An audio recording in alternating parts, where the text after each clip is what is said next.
I'm often asked what criteria we look for in choosing a site for a development trust, and the answer is many and varied things. Really the things you expect in any property purchase. Obviously the first one is position. We look for convenience, where we can get to build it, so buildability is another important issue. And also we look to market attributes, like where we need to make sure that we're building what the market is requiring in a particular area. Possibly goes unsaid that we need to have the right zoning for a site, so we need to make sure that we've checked the zoning and also cognizant of what the local council wants in that sort of area and is prepared to support. So we go through that process as well. We obviously look at due diligence of the site to make sure that it's not contaminated or in particular bushfire zones or one of 20 other issues that you have to check. But basically it's about making sure it's in the right position, you've got the market covered, buildability and saleability at the end of the day. It is easy to fall into the trap of thinking that property development is easy and a natural win for anyone who does it, but in fact there are a number of pitfalls and risks in development, and our job as the development manager and as a trustee of the trust is to make sure those risks are managed and dealt with. And that starts with meticulous planning of what we do. We make sure that we know everything about a site. The due diligence is absolutely paramount to get that right to begin with. And that happens before we put anything to the market, before we let investors know about what we're doing. We make sure the site is in good order.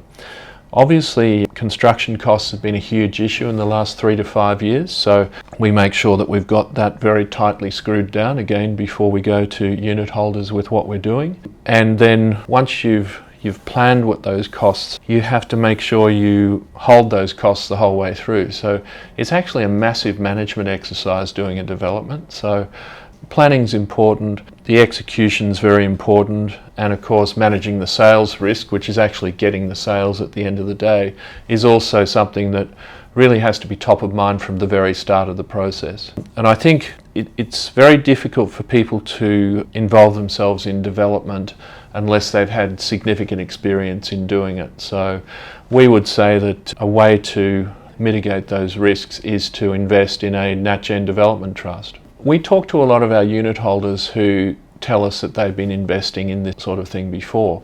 When we actually interrogate that assertion, it's really they've been investing in mortgage trusts that invest in development, and that's actually a really very different thing. What we do with our development trusts is the investors actually invest in the equity of the trust, so they literally stand in the shoes of the developer.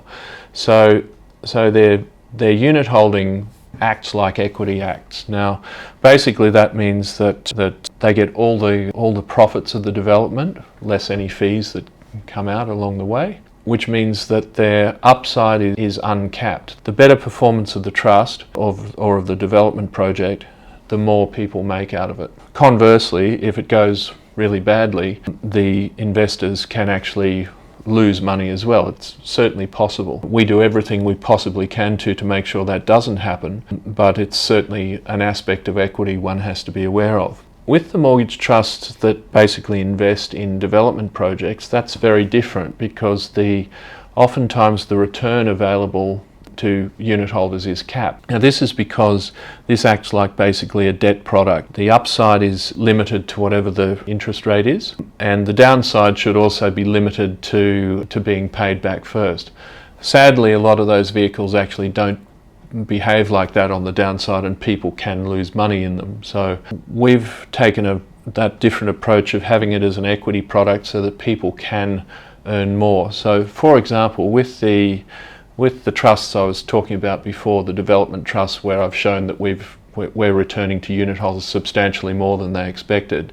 If it was a mortgage trust, those rates that we'd put in the information memorandum would probably be fixed. So any of the upside potential of that would, I guess, come back to us as fund managers. But we don't do it that way because we want people to participate in that upside. When buying commercial property, it's always important to look at the income potential of the property, and the income is always provided either by leases or in some instances by rental guarantees. The value of any commercial property is based on its income potential, and thus securing that income potential and making sure that it's certain over time is pretty much the paramount thing that you have to do.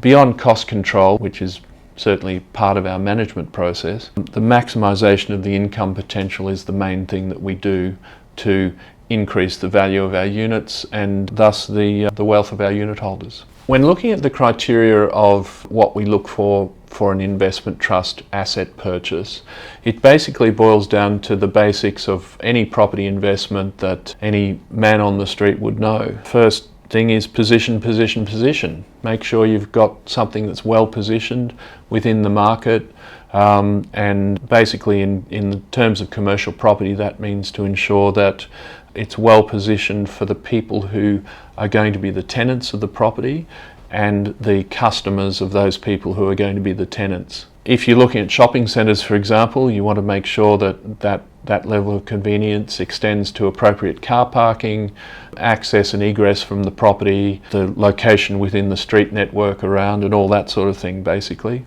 So tenant amenity is paramount. That pretty much boils down to convenience. And then just the physical environment of the property. Tenants of commercial properties basically just want to be warm or cool, as the case may be, safe, and in an environment which is conducive to what they're trying to do there, which is either sell things or work, I guess.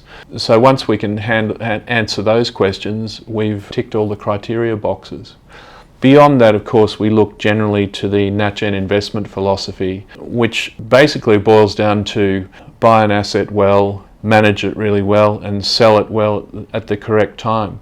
It sounds simple, but there's an awful lot of moving parts in making those things happen, and that's pretty much what we spend all day, every day doing during the management phase and the acquisitions phase of our projects.